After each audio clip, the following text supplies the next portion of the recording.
Hémonos de vuelta. Hémonos de vuelta. Buenas tardes Hola, a todos ¿qué tal? ustedes. Víctor Pedrosa. Leonardo Báez. En Divagando por la Por la Historia. Segundo programa de esta gloriosa serie cómico-mágico musical e histórica. Muchas gracias a nuestras 3 seguidoras. Tomamos en cuenta todos sus comentarios. Procuraremos ser más moderados. Muy bien, moderados. La torre. ¿No? Hoy vamos a tomar un tema que a esta mala bestia y a mí nos encanta, que es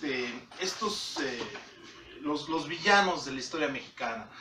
Yo creo que pocos países tienen unos villanos tan insignes como los nuestros, ¿no? Si acaso fuera, no sé, ¿qué te gusta? Pedro III de Rusia, Iván el Terrible, ¿quién más? Pedro el Cruel de Castilla. Juan Sin Tierra en Inglaterra. El Conde Dracul. ¿Quién más te gusta que sea así de cruel? Así de malo. Malote. Una reina en Madagascar, pero no me acuerdo el nombre, pero sí que también mató a Calígula, por supuesto. Nerón. Sí. Pues es que cómo no ibas a estar molesto en esas épocas si nada te puedes envolver en una sábana. La vida no se puede. Y no había electricidad para tener horas eléctricas, ¿no? No había tantos calentadores. ¿Qué más podríamos pensar así en villanos fuertes de la historia? Malotes. De la historia mundial, bueno, pues hay muchos. El dictador Rosas en Argentina.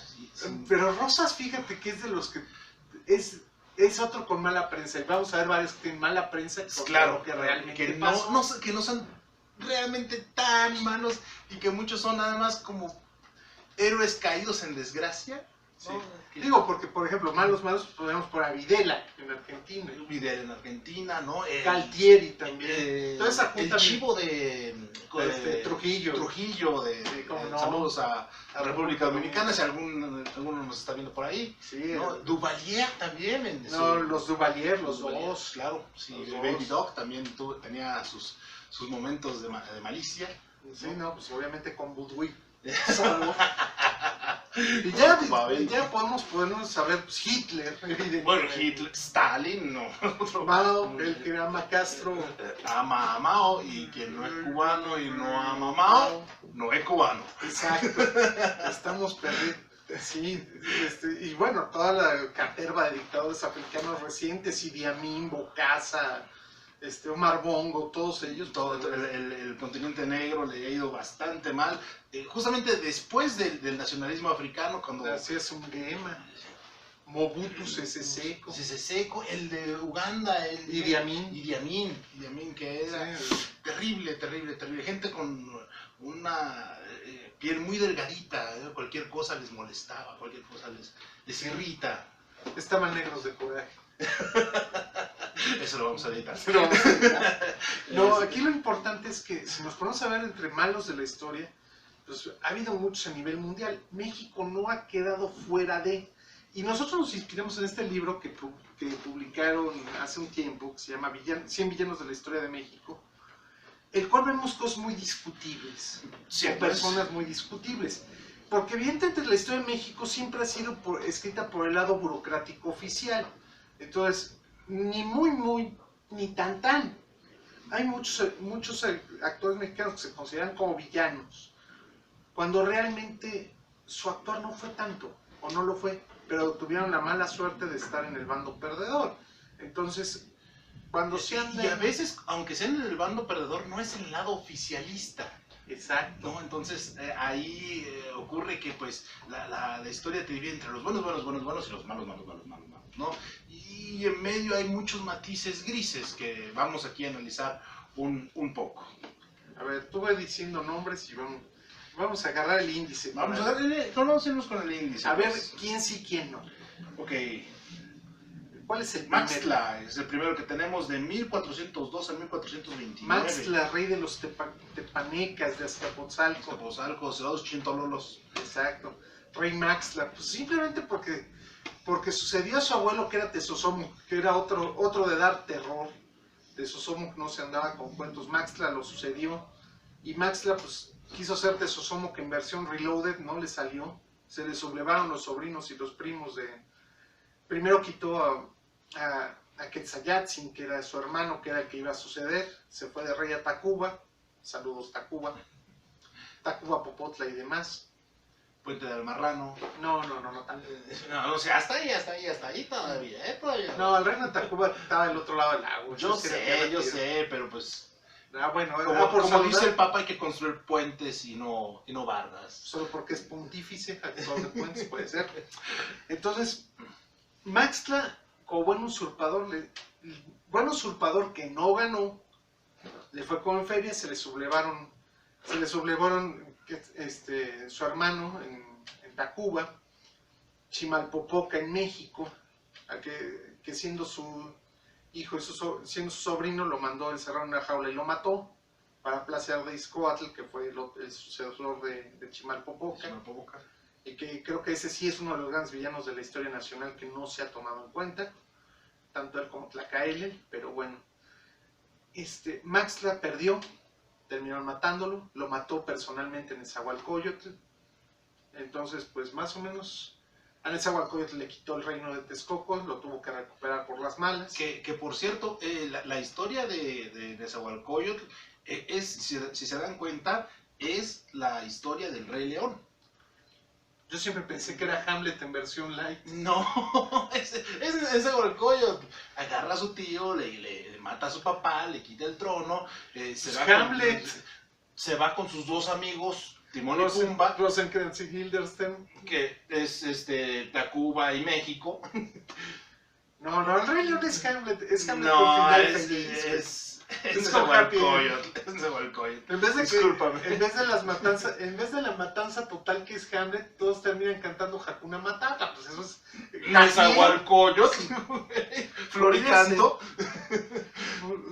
Discutible. Es que tú tienes debilidad por lo europeo. ¿No, verdad? ¿Cómo es? Floricanto es in Xochitl, in Cuicac. ¿Ok? La suya, ¿qué? Miren, mejor lo leemos en el billete de 100 pesos. Que ese por cierto, sí, vean en sus billetes, chequen la letra pequeña. Que no traigo uno, ahorita se los debo. No traigo un billete de 100. No, pero a ver si me acuerdo, es Amo el canto del Cenzontle. Pájaro de las 400 voces. Es que andaba ronco, era como de 1000. Cosas vamos. Lo que pasa es que en náhuatl, cuando tú quieres que sea alguien titipuchado, así como mucho, dices son 400. Nos estamos midiendo. No estamos diciendo, insinuamos la palabra, no decimos la última sílaba, ¿no? Cuando decimos que hay muchas cosas, decimos que hay 400. Entonces, pájaro de 400 voces, amo pues era muy amante de Nezahualcóyotl, tenía también como 400 concubinas. Algo así, 400 concubinas y unos 400 hijos, ¿verdad? En algo se tenía que entretener. Aparte, la poesía no es para todo el día. No es para todo el día, también hay que construir templecitos, albarradones y demás. Hacer poesía, ganar batallas. Maxtla, pues sí, Maxtla es el perdedor de la historia prehispánica y pues obviamente siempre lo pintaron con los colores más feos de todos los códices. Acuérdense que, por lo que yo digo que Izcoatl y Tlacaelel son uno de los principales villanos de la historia de México, es que destruyeron todos los códices anteriores. Saludos a Diego de Landa. No, ya lo que dejó Holanda fue lo que agarró entre los mayas, pero los códices del centro de México los mandó a destruir. Pero es que tan criminal el uno como el otro, cabrón. Sí, pero Holanda después se arrepintió y lo recuperó. Estos reescribieron toda la historia como se les dio la gana. Pues, haz de cuenta que Diego de Landa dijo, bueno, voy a reescribir lo que destruí. Que no es tan apartado de la realidad. No, ahí puede andar, y es uno de los que vamos a ver, Diego de Landa, ahí anda también. Hay Landa. Landa. Bueno, a ver, okay, síguele. El siguiente es Ahuizotl. No, pues el perrito de aguas. El perrito de aguas, hijo de su... Son of a bitch, realmente. Bueno, también hay que tomar en cuenta... Watery bitch. Watery bitch, yes, watery bitch, son of his watery bitch. Hay que tomar en cuenta que los tiempos que vivieron todos estos personajes, ¿no? Maxtla, Ahuizotl, el papá de Moctezuma II, Axayácatl, que fue el que sucedió a Ahuizotl. Bueno, de acuerdo a la cronología, si mal no recuerdo, los reyes aztecas, los 13 tlatoanis antes de que a Cuauhtémoc lo colgaran. Fueron Acamapixtli, Huitzilihuitl, Chimalpopoca, Itzcoatl, Moctezuma el Huicamina, Axayacatl, Tizoc, le quería a su más, niña María. sí, más que a sus ojos. Más que a sus ojos la quería. Sí, Ahuizotl, Moctezuma, Xocoyotzin, Huitláhuac y Cuauhtémoc. Creo que no me falló ninguno. Y como habíamos dicho en el video anterior, hay otros tantos tlatoanis que van posteriores a la conquista. Así es, que va a ser como figuras representativas, ¿no? Una autoridad local decorativa, ¿no? Para darle cierta institucionalidad al poder español. Sí, entonces, Ahuizotl fue considerado de los peores por simples detalles. Era un tipo altamente belicoso, como la mayoría de los reyes aztecas, y fue el que se encargó de terminar las obras del Templo Mayor, y solamente porque mandó sacrificar como 20,000 pelados para inaugurar el Templo Mayor fue que lo consideraron un tipo con mucho miedo. Era un gran guerrero, le tenían terror. Ya en plena conquista, ya como arma desesperada, sacaron los aztecas ya en pleno sitio el Xiucoatl, que era la lanza de la serpiente que manejaba Huitzilopochtli para espantar al sol y a las estrellas. Como podrán darse cuenta, no funcionó, pero vistieron el que lo portaba, que era uno de tantos guerreros aztecas, de los más famosos. Lo vistieron con las ropas de Ahuizotl y con el Xiucoatl. Sí espantó. Eso sí les puedo decir, sí espantó a muchos de los guerreros indígenas que venían con los tlaxcaltecas, los texcocanos, los acolhuas, sí, los chalcas, porque sabían que Ahuizotl no se andaba con cuentos. Nada más que cuando lo bajaron de un par de disparos de arcabuz, creo que el miedo se les quitó. Un poquito. Sí, 2 disparos de arcabuz no aguantó. No, igual que el efecto que surgió cuando en la batalla de Otumba, ¿no? La carga de Otumba sigue siendo... Que era una cosa terrible. Tenían una muerte segura, españoles y aliados, porque las huestes tenochcas eran montones. Eran miles, y lo superaban por una cantidad indecible. Y además fue una semana después de la noche triste, todos venían heridos, hambreados, fregados. Y que tiene la buena suerte, y también hay que decirlo, desgraciadamente, aunque es el valor de ir en contra del Cihuacóatl y la fortuna de darle. No, de hecho, la carga de Otumba sigue siendo uno de los grandes éxitos militares de Hernán Cortés, que nadie lo toma. Yo pienso que es la gran batalla de Hernán Cortés. O sea, el sitio fueron 3 meses muy difíciles, como buen de ambos lados, ¿no? Lo que era la viruela era una desmadera tremenda, también del lado español, pero mucho más del lado de los tenochcas, porque pues no tenían agua, ya habían destruido la albarrada y habían destruido y tomado los acueductos, entonces no tenían agua, no tenían alimentos, todo estaba bloqueado. No había bombas que subieran agua al tinaco. Cuénteme de ello. Saludos a Rotoplas. Pues patrocínanos para Rotoplas. Entonces, la carga de Otumba, digo, para cerrar, fue un acto de valor consumado con caballos heridos, armaduras golpeadas, y cargaron contra el Cihuacóatl, y fue lo que dispersó a los aztecas y pudieron llegar otra vez a aplastar a los españoles el mal augurio, en un golpe de puro valor. De valor y suerte. Yo he dicho que para mí sí, Cortés es una de las desgracias más grandes de este continente, y sin embargo hay que reconocerle que tiene un gran valor y un tipo con una fortuna indecible, ¿no? Hasta que se le acabó.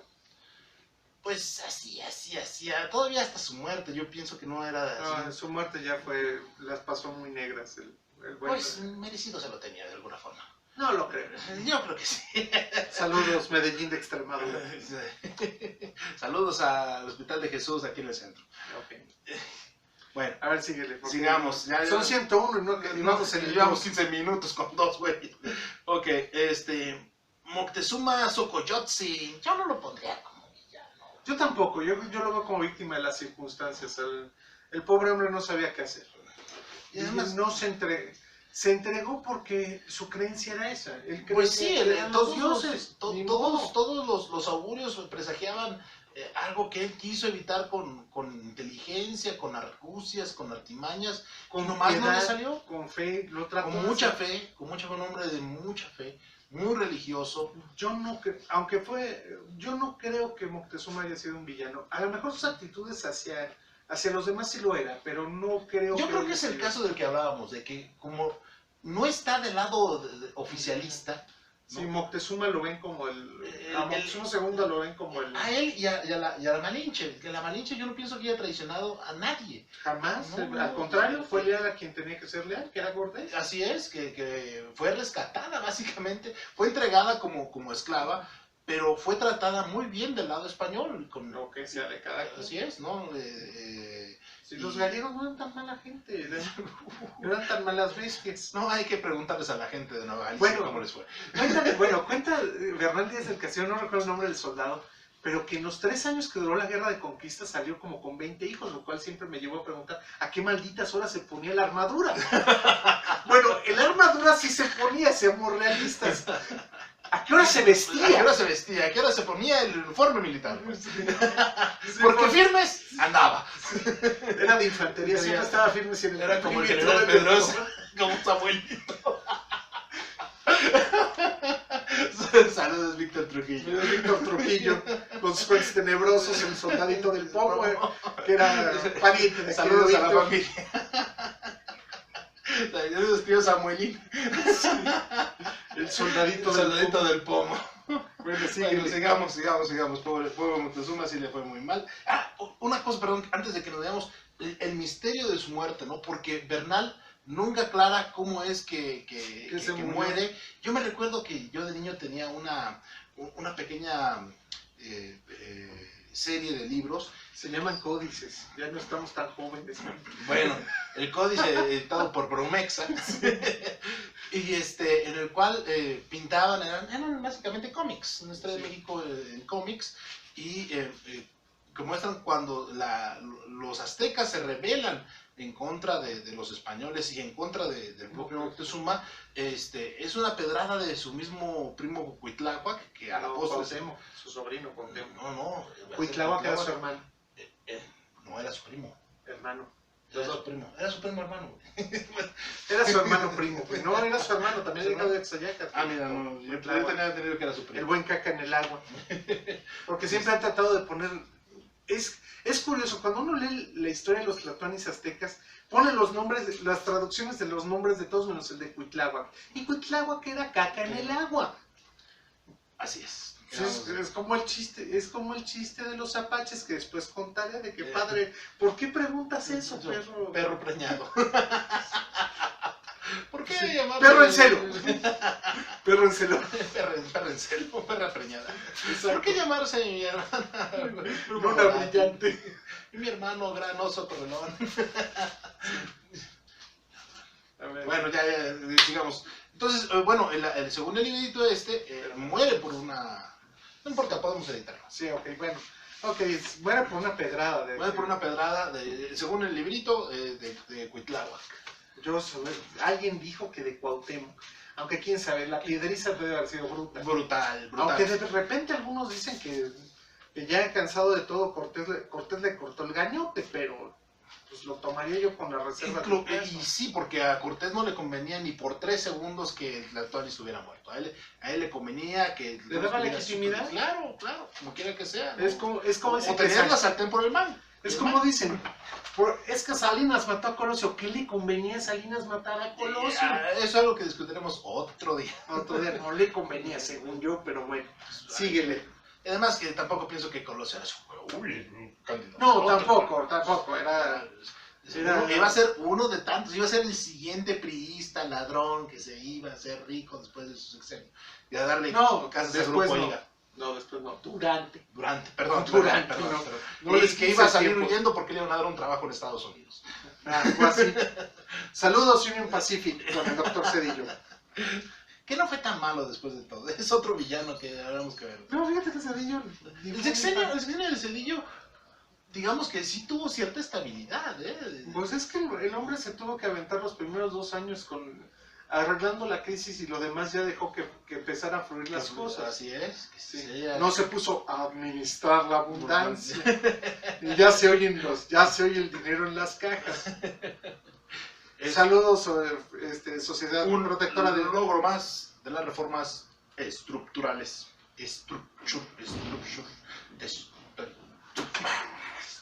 A ver si se destraba. Ok. Pues doña Marina, bueno, perdón, Hernán Cortés. Hernán Cortés, si no lo pones de villano, te mueres se nos acaba la historia nacional. Así es, y sí hay muchos motivos para nombrarlo villano, y no tanto así. Y yo lo pongo en duda, yo veo que es el padre fundador de México, yo no creo que pueda ser un villano. Se acaso Aguilar o Guerrero. No, bueno, Guerrero porque dejó niños mayas con cara de alpargata por toda la costa de Quintana Roo, pero aquí la situación es que realmente qué tan malo pudo haber sido Cortés, realmente, yo siempre he sentido que nos han querido vender que la conquista y la colonia fueron circunstanciales y México es la continuación del Imperio Azteca, lo cual no es cierto, porque México es otra. México nace con la conquista. Sí, ese México nace, pues bueno, racialmente eso somos. Somos la herencia mediterránea. La herencia mediterránea junto con esta herencia mesoamericana, ¿no? Sí, pero acuérdate una cosa, eran veintitantas naciones indígenas antes de que Cortés las unificara en Nueva España. Y que las unificara en Nueva España y que las unificara bien en el sentido de que administrativo y gubernamental. Los mexicanos, los tenochcas, no eran gente muy querida, tenían un imperio, pero al revés del imperio romano, ellos no le daban la ciudadanía tenochca a sus conquistados. Muy por el contrario, los sobajaban, los maltrataban y pedían tributos a veces exorbitantes. Era como el chilango que llegaba a provincia, no hay duda. Algo así. Era el que organizaba la tanda, se transaba a todos y se quedaba con las mujeres. Algo así. Entonces, aquí lo interesante, y insisto en este aspecto, es que la cuestión de México, del nacimiento de México es con la conquista, ¿no? México como nación nace con la conquista. Aunque a Cortés se le acusa de muchas cosas, pues, entre los conquistadores que hubo, como lo referí en el programa pasado, los conquistadores que tuvo América Cortés fue el menos peor. Y de hecho hay que tomar en cuenta que Cortés no viene con intenciones de conquistar a nadie. De hecho, él venía más bien con una especie de dimensión diplomática y las cosas se fueron dando para que esto desembocara en una conquista. Miren, él venía con míseros, ¿qué? 800 soldados. 800, 500. Eran 450 soldados. O sea, nada. Aquí hay algo muy interesante. Obtuve hace poco, aquí hay una revista española, se llama Despertaferro, es una revista de historia militar española. ¿No es pornográfica, güey? Debiera.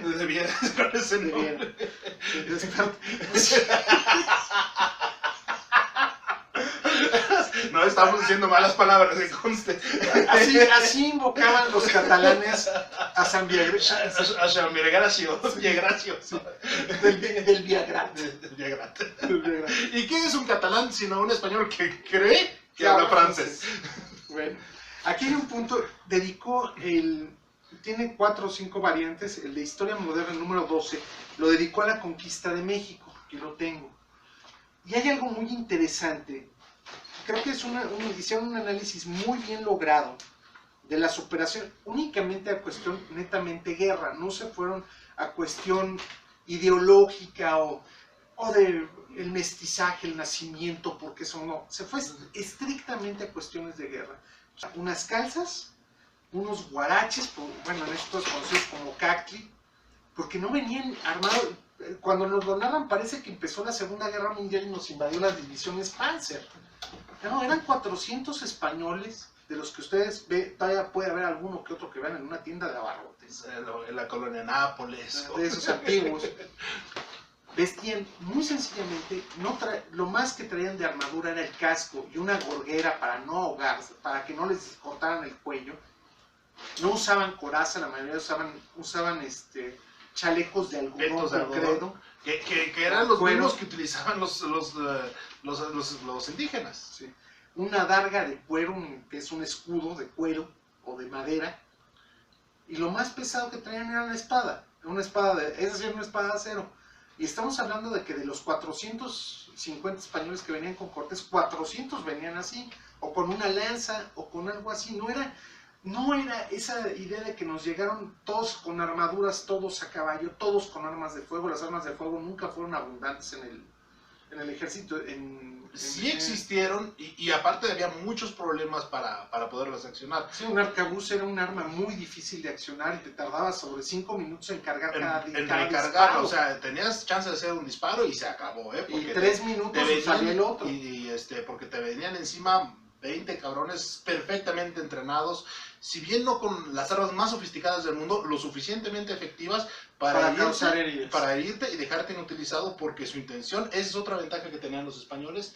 Y los españoles mataban. Los indígenas capturaban. Trataban de capturar, ¿no? Sí. El concepto de guerra era muy distinto, y eso fue otra de las cosas que ayudó a Cortés muchísimo, el concepto de la guerra de los propios americanos, que era muy distinta al concepto de guerra europeo.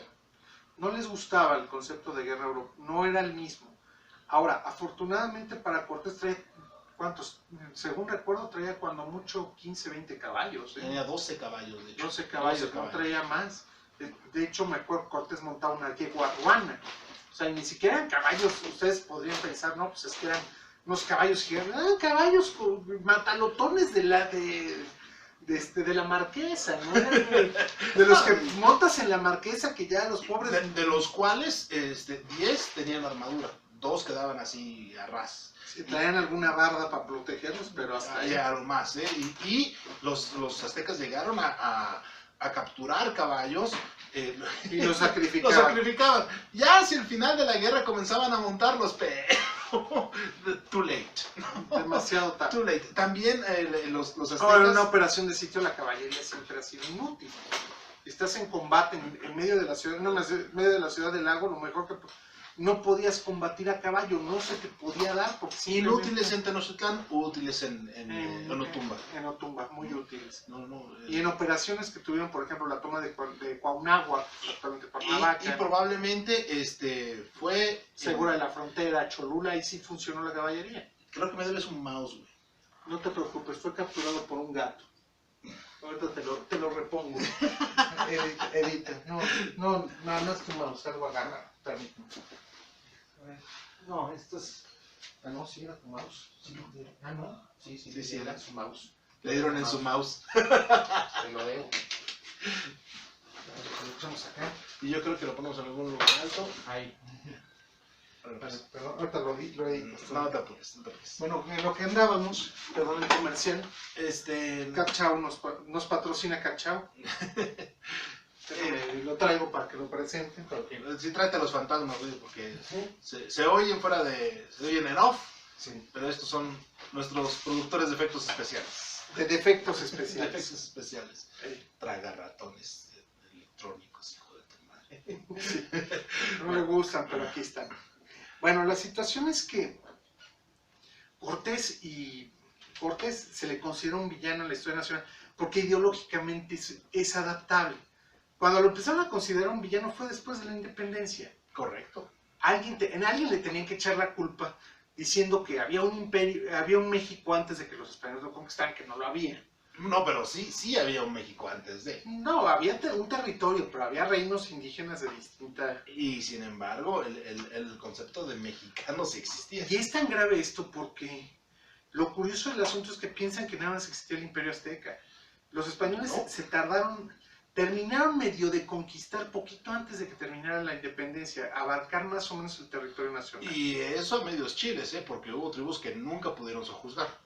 Y muchos optaron por el servicio de corromperlas, en el caso de que es mucho más efectivo y se sigue utilizando hoy en día. Que lo hacían, por ejemplo, con las tribus del norte. Los españoles terminaron en muchos casos por darles armas, alcohol, dinero, para que se mataran entre sí y que no estuvieran asaltando los presidios españoles del norte. Pero esto ya estamos hablando del siglo XVIII. Sí, ya hacia principios de la independencia. Pues. Fue una técnica que después adaptó Estados Unidos en algún momento con las tribus indias, pero después ya no les funcionó. no quedó tan bien. Y las tribus indias del norte siguen padeciendo de problemas como, graves problemas como el alcoholismo y la diabetes. Bueno, sigamos entonces. Bueno, sí. para terminar pronto con Cortés. Cortés sí es una persona, un personaje que no llena todos los méritos para ser el villano de... Sí tiene rasgos de héroe, ¿no? Sí tiene rasgos de villano. No se le puede considerar a plenitud ni lo uno ni lo otro. Sino todo lo contrario. Arriba y adelante. Okay. Luego habla de la Malinche, ya la Malinche ya la comentamos. Ya lo comentamos una vez más, una mujer que fue víctima de las circunstancias y que hizo lo mejor que pudo con su vida. Y nunca muy inteligente, por cierto, eso no se le puede negar. Y nunca traicionó a nadie, porque siempre fue fiel a quien tenía que serle fiel. No, ella, de hecho, fue traicionada desde su niñez, ¿no? La vendieron, la vejaron, fue dada como esclava, y ella era una mujer sumamente inteligente, ¿no? Muy talentosa, sobre todo para los idiomas.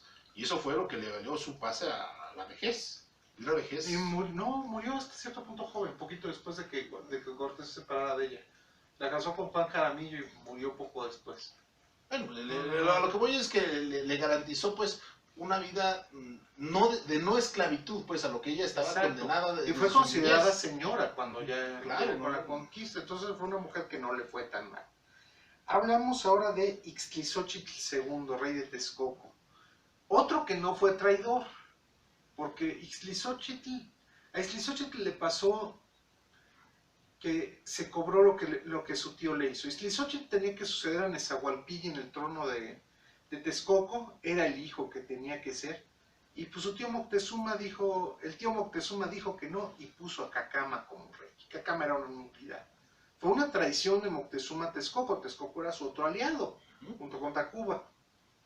Ixtlilxóchitl se retiró a las montañas, y fue la oposición, desataron una guerra civil en Texcoco que Cortés aprovechó, e Ixtlilxóchitl se alió con él. Ixtlilxóchitl fue uno de los más fieles aliados que tuvo Cortés, y fue el que desató las matanzas más crueles contra los aztecas en Tenochtitlán. Porque curiosamente, cuando la toma de Tenochtitlán, quienes se ensañaron matando aztecas fueron los texcocanos, los acolhuas, y sobre todo los chalcas, y no tanto los tlaxcaltecas. El contingente tlaxcalteca ya estaba en reserva. Pues te diré... Porque conocían mejor el lago los texcocanos, pues estaban al lado de... No, pero Ixtlilxóchitl creo que nunca...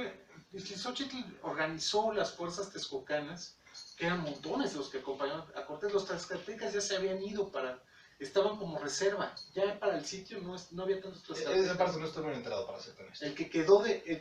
Fueron fuerzas, háganse de cuenta, infantería de marina, porque eran soldados. Los texcocanos estaban acostumbrados a combatir en el lago y hacer desembarques en el lago. Fueron los principales responsables de la matanza que siguió la toma de Tenochtitlan.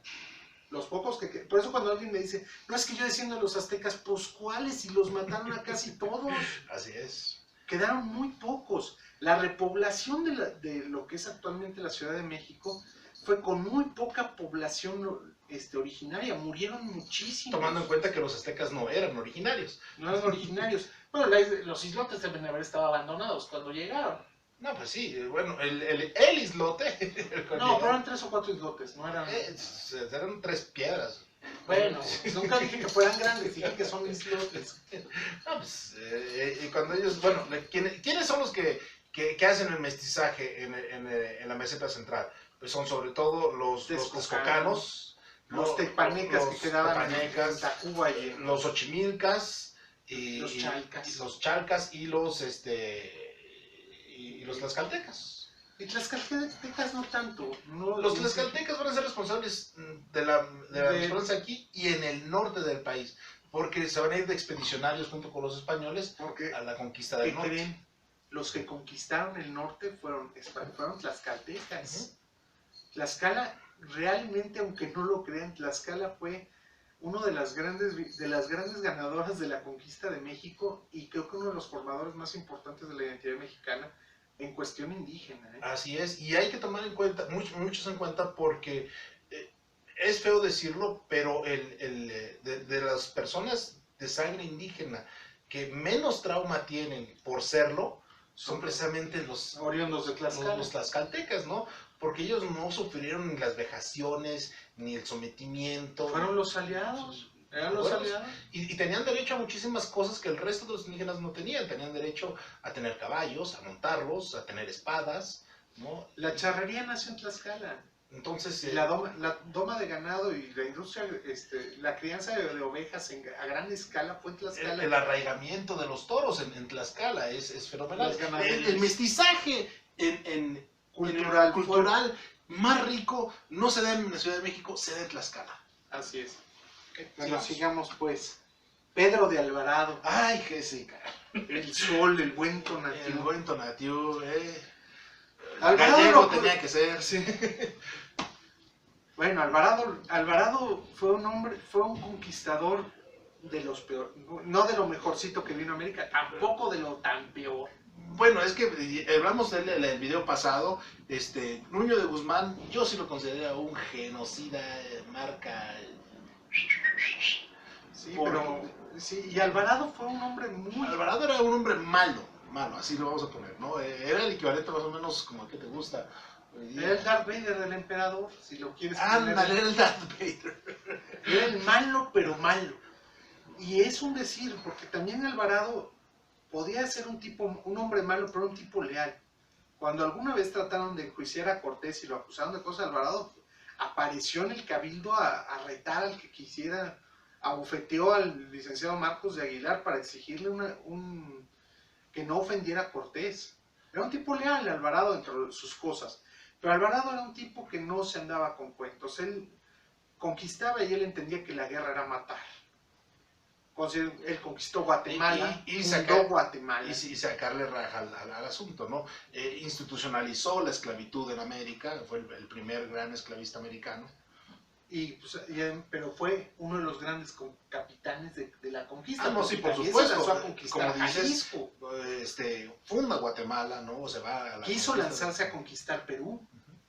Llegó a Guayaquil y a Quito y ahí terminó arreglándose con Gonzalo Pizarro. Y ahí lo quito. Sí, hasta Guayaquil, navegó de Guatemala hasta Guayaquil a tratar de conquistar el norte del Perú. Finalmente, pues bueno, ya en ese entonces están Pizarro, que ese sí es un villano. Los hermanos Pizarro todos. Primos de Cortés. No sabía que eran primos de Cortés, mira. Primos maternos, era Hernán Cortés Monroy Pizarro. Eran primos, en serio. Los Pizarro eran primos de Cortés, eran todos extremeños. Pero los Pizarro sí una vez más, a México le toca el tipo que no es tan salvaje, ¿no? Sí, no era tan bruto. No. Bueno, para empezar, Cortés sí sabía leer y escribir. Los Pizarro... Era pasante de abogado, Cortés, en serio. Era pasante de abogado. Cristóbal de Olid. Sí traidor, otro capitán de Cortés, pero sí le volteó bandera. Así es, él sí lo va a traicionar. Él se lanza a conquistar, hace expediciones a Michoacán. Todos participan en el sitio. También se lanza a Honduras, ¿no? Se lanza a Honduras y se independiza de Cortés. Así es. Lo traiciona, pero afortunadamente para Cortés, sus mismos capitanes agarraron a Olid y lo decapitaron, pero Olid era un traidor espantoso. Bueno, traidor espantoso, es entrecomillado. Le fue muy útil en la conquista de México. Lo que dice Díaz del Castillo de Olid habla maravillas de él como estratega militar. Sí, pero fíjate una cosa, salió hace poco hablando de Bernal Díaz del Castillo, alguien analizó la historia auténtica de la conquista de la Nueva España y creo que Bernal Díaz del Castillo era un seudónimo. ¿De quién? De Hernán Cortés. Te cae. Hace como un año salió la noticia que realmente Bernal Díaz del Castillo sí existió como soldado, pero el que lo escribió realmente fue Cortés. ¿Y qué? Para desmentir la versión que había escrito. Las versiones, otras versiones. Pero como no podía poner que él era Cortés, usó el seudónimo de don Bernal. Usó el nombre de Bernal. Y era lógico, Cortés escribía muy bien. Pero si te das cuenta, las formas de escribir, por ejemplo, las cartas de relación de la conquista y la narración de la conquista, de la verdadera historia de la conquista, son muy distintas. Bueno, pero hay una razón. Y te lo digo yo como abogado, una carta de relación es un informe. Sí, cierto es. La otra es una historia. es otra forma de escribir. Sí, pero... Y también piénsale que las cartas de relación las escribió al calor del momento Cortés, o un poquitito después, pero las cartas de relación son narradas un poco al momento.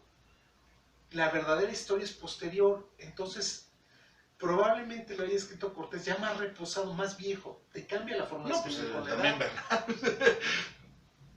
Pero corrió la información, Y además, además, no sé en qué quedó el debate. Además, pero... una vez más, la narrativa, la forma en que lo cuentas en primera persona, dista mucho de lo que escribía Cortés. La forma en que él vive la conquista, sus costumbres, forma Puede de ser, pero la visión no es del capitán. no, lo ve desde el lado del soldado. Así es. Pues podría ser, pero miren, Yo honestamente lo dudaría. lo leí hace poco y me pareció que era probable. Yo no lo puedo descartar. Yo sí lo pondría mucho en tela de juicio, le daría un porcentaje de validez muy raro. Pero no es lo mismo cuando escribes para informar a una autoridad. Eso sí te lo creo. Que tu narración de otras cosas. Yo lo ejercito de vez en cuando, ¿sí? Y mis escritos de otro tipo de cosas que no tienen que ver con la cuestión de información o demás, no, pues directamente varían mucho. No tiene otro estilo literario. Pero bueno, eso salió hace muy poco, fue una ahora bien, académica en España. Y siendo cierto esto, ¿no? Yo creo que los dos mejores documentos para saber siguen siendo las cartas de relación de Cortés y la verdadera historia de la conquista de la Nueva España. Y ya para cuestiones más cotidianas, Fray Bernardino de Sahagún, la historia de las cosas de la Nueva España. Eso es más bien como para entender el México anterior a la conquista. Y la vida diaria. La vida diaria, la vida americana en esos días, ¿no? La vida diaria, ¿qué es lo que pasaba diario? ¿Sí? ¿Cómo era la vida diaria? Realmente es algo que olvidan mucho en narrar los autores, porque es muy bonito narrar batallas y narrar hechos de gobierno, pero la vida diaria de la gente lo olvida. La recopilación que hace Fray Bernardino de Sahagún es por demás valiosa, es más... No, es estupenda, valiosísima. De hecho, el gran legado que tenemos es gracias a este fraile y también al otro villano que yo les decía, a Fray Diego de Landa, que después de arrepentirse de haber destruido una cantidad indecible de códices valiosísimos, reconsidera. ¿no? Reconsideró y empieza a hacer recopilaciones de la historia de Yucatán. Así es, ¿no? Y hablando de Yucatán, el siguiente villano que refiere aquí este libro de Sandra Molina, 101 villanos de la historia de crédito México, a quien lo merece, ¿no? Sí, editorial Grijalvo, primera edición, agosto de 2008, Sandra Molina Arceo. Bueno, para que no nos acusen de plagiadores, carajo. Bueno, que está de moda, ¿no? Bueno, pues hay que dar su crédito a doña Sandra Molina Arceo. Sí. Muchas gracias. Gracias por hacer esta compilación. Ya nosotros estamos comentando como se nos da la gana, pero la compilación es muy ilustrativa, se lo agradecemos mucho. Luego viene, pues, hablando de Yucatán, Francisco de Montejo, nada más que no aclara si Montejo el padre o Montejo el mozo. El mocito. Pero yo creo que ha de hablar del viejo. De los dos, creo que habla de los dos, déjame. ¿El mozo lo considerarías tú como un...? El mozo fue el que realmente hizo la conquista. Montejo fue el que montó el plan, pero el que la llevó a cabo fue realmente Montejo hijo. Y sí, es más bien el mozo. Y dice, y pues fue un... Era su sobrino, ¿no? No, su hijo. ¿Era su hijo? Era su hijo. Montejo desarrolló la campaña de conquista de Yucatán. Y pues fue una conquista como todas, brutal, hubo hechos de sangre. Los mayas no combatían, igual que los aztecas, no combatían de la misma manera. Y pues finalmente Yucatán lo conquistó Francisco de Montejo. ¿Sí? Montejo padre, que fue capitán de Cortés, Montejo hijo fue el que llevó a cabo todo esto. Yo lo vería igual que a Cortés, claroscuros. El problema también es que tenemos de los conquistadores, y creo que es el único país del mundo que tuvo ese punto de crítica a su propia conquista fue España. Y su crítica se llamaba El viejo loco de Fray Bartolomé de las Casas. Fray Bartolomé fue el más acervo crítico de los conquistadores españoles, y España se le permitió hacer eso. Nadie después de ningún imperio colonial conocido posterior, hubo nadie que criticara al imperio colonial británico, nadie lo criticó.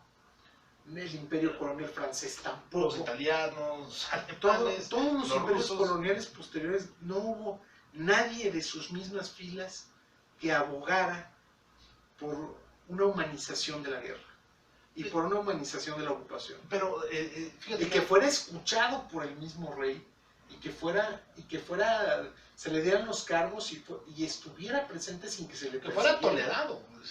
Fue tolerado, fue muy tolerado. Fue tolerado hasta extremos criticables, diría yo. Cálmate, Don Gustavo. Don Gustavo. Don Gustavo, Hablando de villanos, cabrón. ese nos tocará más adelante. Así es. Yo creo que Pero- sale el sexto video. Pero Fray Bartolomé fue muy cruel y además fue el fundador de la leyenda negra de España. Pero la misma España se permitió eso.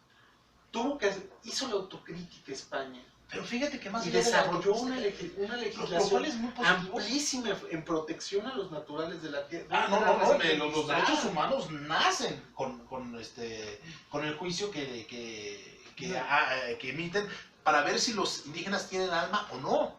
¿No? Esta anécdota de que el jurado decide que Sí tiene. si son seres humanos, tendrán la capacidad de reír, ¿no? Y mandan a traer a un juglar, ¿no? A un saltimbanqui, que el humor obviamente americano y el humor europeo no se parecen en nada a la fecha, y obviamente no los hacen reír, y declaran que no tienen alma. Y cuando se baja el juez presidente, ¿no? Y se tropieza y se da de bruces, entonces se ríen los indígenas. El humor no tiene. Esa parte Esa parte de lo que de la desgracia que sigue siendo parte del humor. así es, y se ríen, y entonces cambia, ¿no? La visión, sí tienen alma. España tuvo esa profunda autocrítica y creo que fue algo de lo mejor que pudo pasar. Pero que esa autocrítica no permeó a la mayoría de los países latinoamericanos. Hay que recordar que a la fecha Ni a ningún México- otro lugar de Europa. México es el único lugar de América Latina que no tiene monumentos a sus conquistadores, no públicos. Bueno, Montejo sí hay uno en Mérida. ¿De Montejo? En Montejo sí hay, en el Paseo Montejo. Yo no lo he visto. Creo que sí hay uno en Montejo. Y en Yo Cuernavaca creo estaba. que había en Zempoala, quisieron levantar uno a Hernán Cortés y lo tiraron. Bueno, en Cuernavaca, en el Casino de la Selva, Hay había un un busto, cuando- no, una ecuestre de Cortés. ok. Ecuestre lo que ecuestre, dijo don Manuel Velasco. Pero era privada. Pero lo curioso es que era muy, muy conocida, pero cuando lo compró el Casino de la Selva Comercial Mexicana y actualmente Costco, que es el que lo tiene, la estatua sepa Dios dónde quedó. Existe el busto que está ahí en el Hospital de Jesús. El Hospital de Jesús. Y hubo un monumento que se le ocurrió a López Portillo, porque López Portillo, entre sus múltiples locuras, Que se quería reencarnación de todo. se creía reencarnación de los conquistadores. De Quetzalcóatl. No, tuvo que decir que Quetzalcóatl, él se sentía Hernán Cortés. No, él se sentía Quetzalcóatl. ¿Has visto No. sus memorias? Sí, son aterrorizantes. Es algo que O dices. sea, ay. Eso se llama megalomanía y no cuento. O sea, Bueno, le quita a Monroe, quítate que ahí te voy con mi destino manifiesto, cabrón. bueno, pues López Portillo mandó a hacer un monumento al mestizaje que estaba en Coyoacán y lo tuvieron que refundir, no me acuerdo a qué parque. En el parque Hipoténcatl, que está ahí, justo enfrente El de que está de Churubusco. Sí, exacto. Sí, Ahí claro. está refundido el monumento al mestizaje. al mestizaje, que se sabía que el que posó como el español fue el difunto actor Germán Robles, que no creo que esté difunto como el vampiro, a lo mejor. Aquí andará. Ojalá, don Germán. Ojalá fuese así. Sí, no, creo que no está difunto, debe tener. A lo mejor le pusieron una estaca en el corazón un rato, pero Un rato se se podre esa cosa. el rock se le quita. A don Germán Robles, pero realmente el hispanismo de López Portillo era falso como una moneda de 3 pesos, pero bueno, falso como una bonanza petrolera. Sabemos la abundancia. Sí, por eso lloró, y ahora sí que nos pidió perdón y dijo que defendería el peso como un perro. No dijo que era un chihuahua. Lo Muerto. patearon. Pobre hombre. Pero sí, Montejo obviamente se le acusa por ser conquistador, agarraron a todos, agarró un poco de todos. Ahora hay que aclarar que ninguna conquista es realmente buena, No. ni la de los aztecas, ni la de los moros, ni ninguna. Ninguna. O sea, es guerra. Así punto. es, una guerra, el sobajamiento de una cultura hacia otra. O sea, no condenamos Sí. de ninguna forma ese tipo de acciones. Actualmente como vivimos, como dice Pérez Reverte, en un buenismo idiota, entonces, no, es que la guerra es mala, la guerra es. Así es. Y las consecuencias son esas. Luego, pues viene Don Nuño Beltrán de Guzmán. Ahí sí, nadie Malo, que malo. de lo más malo que El se Z40 del siglo XVI, cabrón. Sí, no, de lo peorcito que lanzó Galicia al mundo, porque era gallego. Sí, pues claro, todo el azote de Nueva Galicia, ¿no? Era gallego él, ¿no? El azote del don Perdónanos México. No, Nuño Beltrán de Él Guzmán. es andaluz, yo soy gallego, pero perdón. No. Nuño Beltrán de Guzmán, ese sí fue villano, y no cuento. No, sí, era ¿Dónde? terrible. El Atila gallego. Y no es el general Franco. Bueno, por ahí. No, yo pienso que Franco palidecería Ante la crueldad de Nuño Beltrán de Guzmán. Es terrible. Y tomando en cuenta que otro gallego como Franco no se andaba con jaladas, era terrible, implacable. Bueno, pues Nuño era quítate que ahí te voy, trozo de idiota. No, terrible. Posteriormente, pues ya, al que hemos referido tanto a Fray Diego de Landa, que mandó quemar pues los códices. Y pues bueno, pero yo creo que no fue tan villano.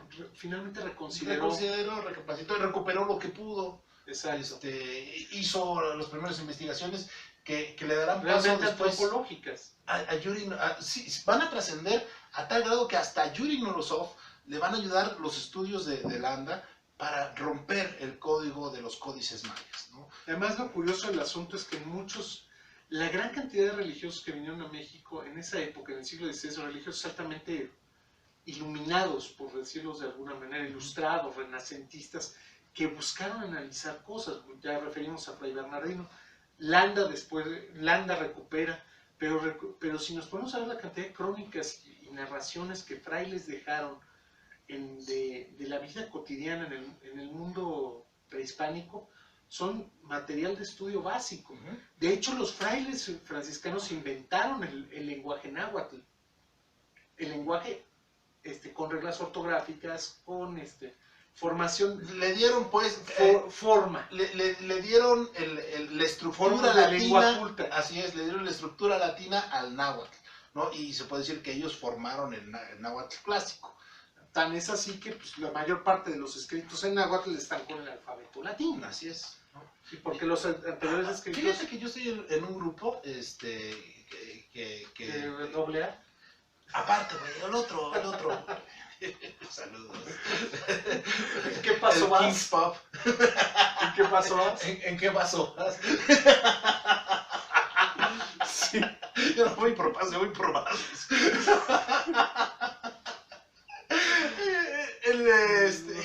¿Qué vaya, güey? Que estás en un grupo. En un grupo que trata de promover